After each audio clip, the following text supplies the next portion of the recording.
Hi, hey, welcome or welcome back.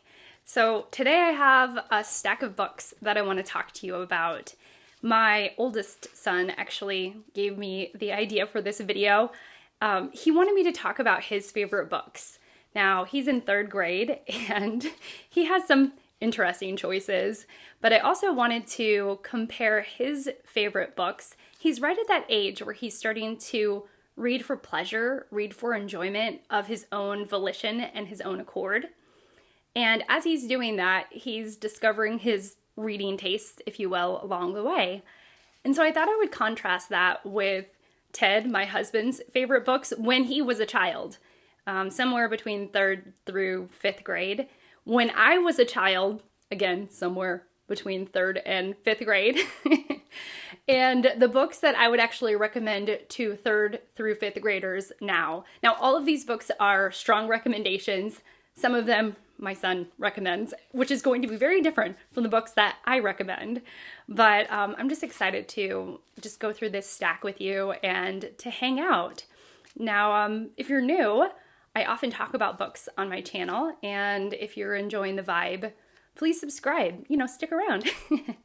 Without any further rambling on, let's go ahead and get into the meat of this video. Y'all, I am so honored and grateful to let you know that this video is in collaboration with National PTA, which stands for National Parent Teacher Association, which is the largest and oldest advocacy agency for children in America. They've been around for 125 years. And we're so excited to tell you about National Reading Month, which is happening all throughout the month of March. Although, to be honest, National Reading Month is every single month in my heart. But it's nice to see that reading is being celebrated on such a large scale. So National PTA is committed to encouraging a love for reading among children and among families. So if you visit PTA.org, not only is the whole website so beautifully laid out and so easy to navigate with a ton of resources, there's more information about National PTA, National Reading Month. Well, of course, it's more about National PTA, it's their website. But anyways, there's more about National Reading Month and the family reading experience. Now, here's what's amazing is that as I was navigating the website and looking more into the family reading experience, the website is so beautifully laid out, so easy to navigate. They have tons of ideas for that you can easily bring into your own home, bring to the community. They have a lot of creative but doable ways to promote reading, promote a love for reading. My favorite resource that I saw was you click on it and it's a PDF, which is so printable and so satisfying to click on. But it's of all of the ways that you can build a home library on a budget. And they have a lot of really great ideas.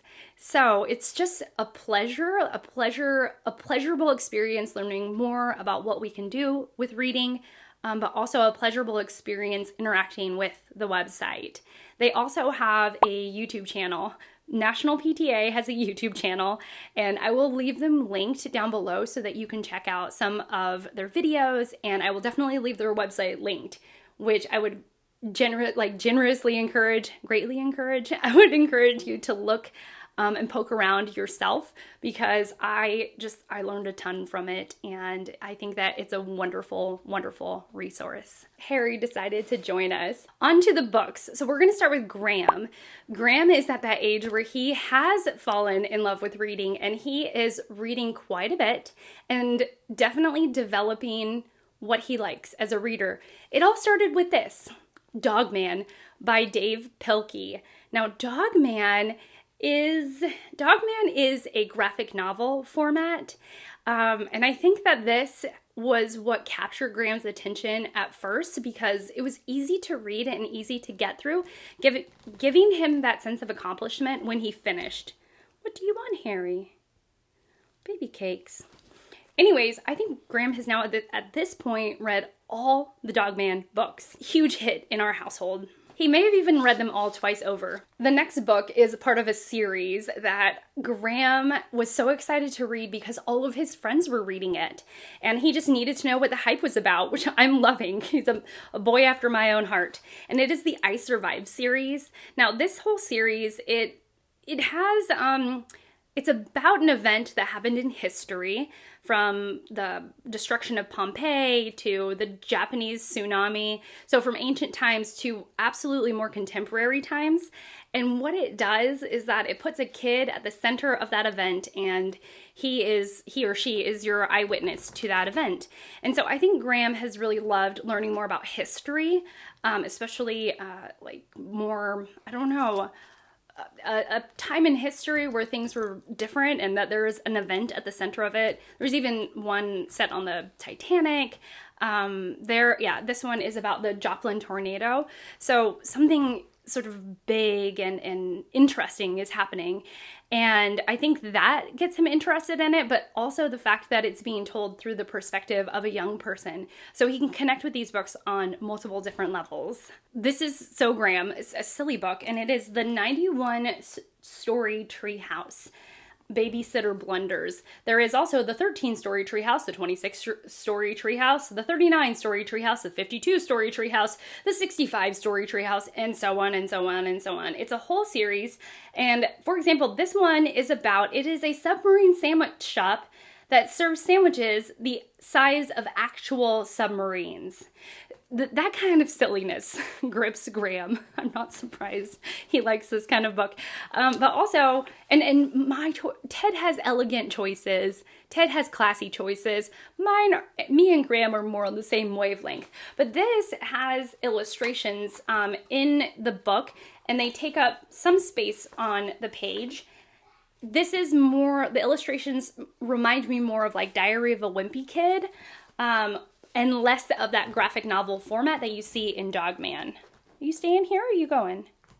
The last book is a book that we started together and then Graham's continued to read on his own. He actually has a bookmark in it, and it is Charlotte's Web, which is the classic book by E.B. White, and pictures are by Garth Williams. So this, it's a story of friendship. That's really what it's all about. It's a story of friendship, which I love. Okay, now let's go to Ted's very classy choices. Ted's classy choices are these. The first being Red Wall by Brian Jacques, I think. Now, this is interesting. Ted and I were on vacation.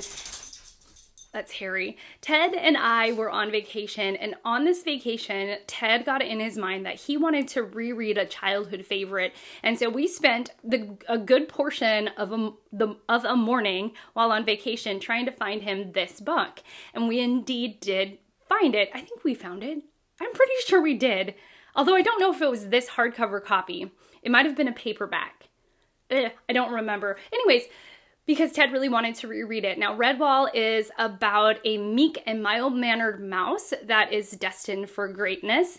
It is, our main characters are all creatures of all kinds, and it's set in like medieval times. So, you have knights in shining armor and they're fighting the bad guys and, connecting over banquets and things like that. And it is just, I read the beginning of this several times. I can never really quite get past the beginning, but it is precious. It is precious. So this is one of Ted's favorites. Another one of Ted's favorites is the same edition that he owned when he was a kid. This is not the exact copy that he owned, but he owned this edition, and so it is The Hobbit. Now, Ted read this to our children at nighttime, and Graham was very invested in it. And I've read this as well. Ted is actually going through the entire Tolkien Lord of the Rings universe. He has just finished The Silmarillion and The Children of Hurin. Yeah, he's like in it. That's been his reading project for the last several months. But it all started with this. He was rereading The Hobbit for himself and to our children at night.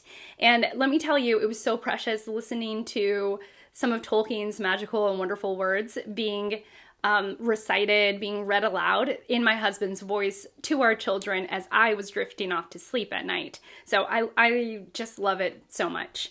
And then in terms of me, the reason why I said I was like Graham is because my favorite books were that by Roald Dahl. Now I know he's not a controversial figure, but he is, his books have not aged as well as they perhaps should have or could have. But anyways, I have James and the Giant Peach, which I loved. And it occurred to me that this is about anthropomorphized bugs. And I was like, is this where my love of bugs comes from?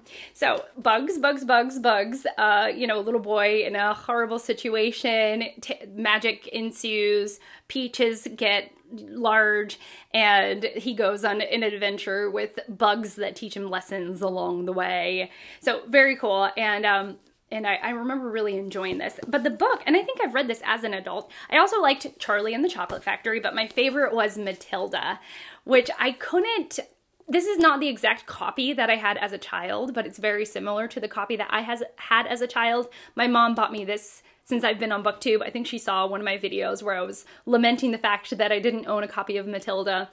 And Matilda is about a little girl who seemingly has been born into the wrong family. She's quiet, she loves to read, and she ends up connecting with one of her teachers over their common love of learning and reading.